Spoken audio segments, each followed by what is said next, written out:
Ako personally, hindi naman ako maselan sa gulong eh. Kahit anong brand, para sa akin, okay naman yan. Pero kung bibili man kayo ng gulong, i-check nyo muna kung paano ba kayo gumamit ng kotse. Kasi kung kayo yung tipong medyo matulin talaga magpatakbo, more on highway driving, I suggest go to the most branded na gulong. Syempre, iba talaga yung performance niyan, iba rin yung quality talaga niyan.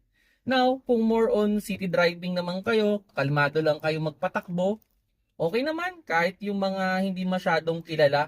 So far, yung mga hindi kilalang gulong, wala pa naman akong experience na nasabugan or nasira agad. Basta i-maintenance nyo lang, lagi nyo lang alagaan sa